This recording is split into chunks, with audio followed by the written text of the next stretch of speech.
Imagine this. You go to the hospital for a routine procedure, maybe fibroids, maybe a gallbladder, something simple.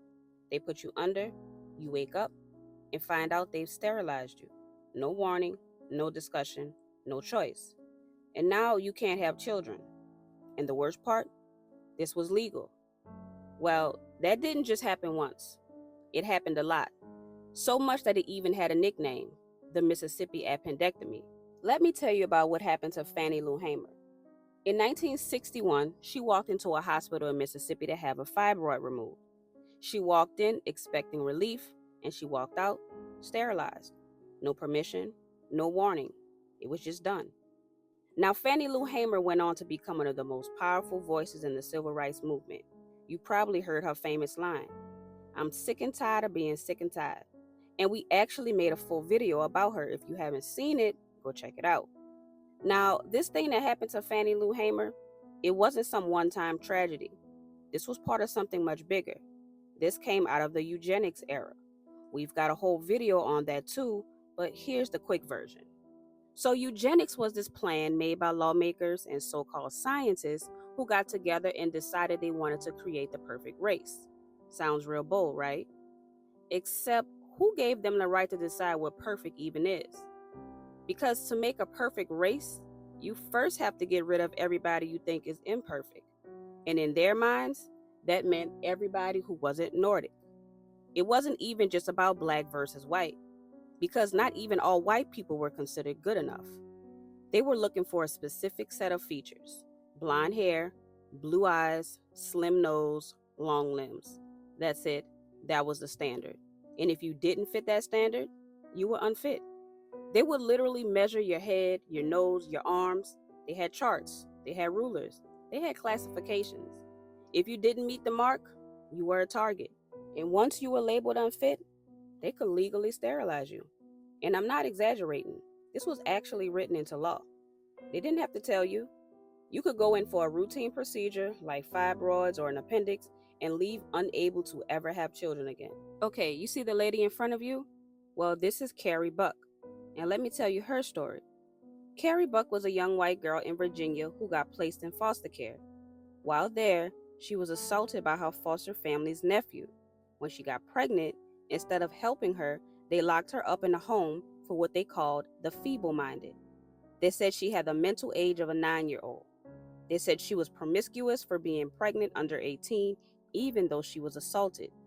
They called her immoral, said she was a liar, and even claimed she had seizures.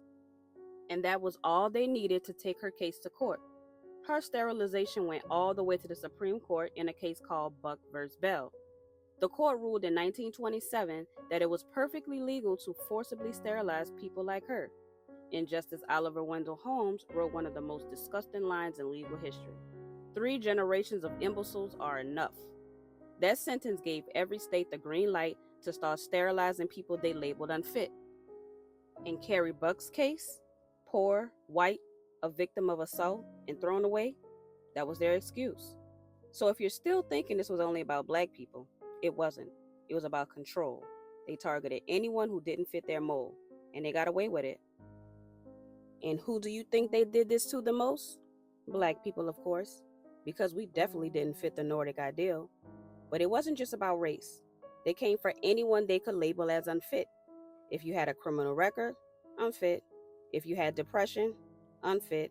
If you were alcoholic or drug addicted, unfit. If you were poor, unfit. If you had a disability, autism, low IQ, or couldn't pass their made-up intelligence test, you were also unfit. And that's the scary part, because I know somebody out there is thinking, well, good, some people shouldn't be having kids anyway. Okay, but it's all fun and games until you become the target. Because at first it was black people, then poor people, then white people with brown hair, then people with brown eyes, then anybody who didn't check their little box. Everybody was at risk, unless you were them. And they didn't stop there either. They went into jails, they went into mental institutions, they went into low-income clinics, the kinds of places where people didn't have power, where people didn't have a voice. And even if you did have a voice, it didn't matter, because the law said it was allowed. Now in jail, yeah, Sometimes they would at least say something. They'd tell people, look, if you agree to be sterilized, we'll let you out on parole. But come on, that's not a real choice. That's coercion and that's manipulation. That's somebody playing God with your future while you're just trying to survive. But at least in jail, some folks got a conversation. Other people, especially poor women, got nothing. They were just put under for surgery and woke up sterilized. And a lot of them were never even told. So imagine going your whole life thinking something was wrong with you, only to find out the truth years later, if you ever found out at all. They were sterilizing men too. If they didn't want you to reproduce, they made sure you couldn't. And it didn't stop in the 1960s either. In 2020 and 2021, they were caught sterilizing Hispanic women in ICE detention centers without consent, no discussion, just sterilized. And look, I don't care how you feel about immigration. That's not justice. That's not medicine. That's evil. And I'll be real with y'all. They still take advantage of vulnerable people today. Let me tell y'all something personal. My sister was in jail, and the people told her, if you sign your rights away for your child, we'll let you out. And that's how they operate. They look for people who are poor, desperate, and powerless, and then they take what they want. You see what I mean? This ain't just about the past. This is about systems that were built to dehumanize certain people, and those systems are still breathing. They focused on low-income communities. They went where folks didn't have lawyers, didn't have education, didn't have anybody to fight for them. And if you think it was just a few people, let me hit you with the numbers. This was nationwide. In California alone, over 20,000 people were forcibly sterilized under the Eugenics law. And across the U.S., it's estimated that more than 60,000 people were sterilized by the state. That's not a one-off. That's a whole machine. And this is why we have to talk about this. This is why it matters. Because when we talk about reproductive rights, when we talk about Roe vs. Wade, when we talk about choice, we have to remember, many Black women didn't even have the option to choose.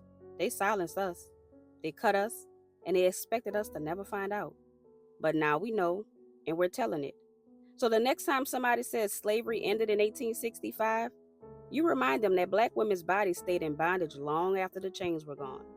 Because if they could control your womb, they could control your future. And they knew it. And this is why we have to know our history. Because if you don't know what they did back then, you won't see it when it shows up again. And trust me, it's still showing up. The most recent cases we've heard was in 2021. So don't let them keep hiding this stuff.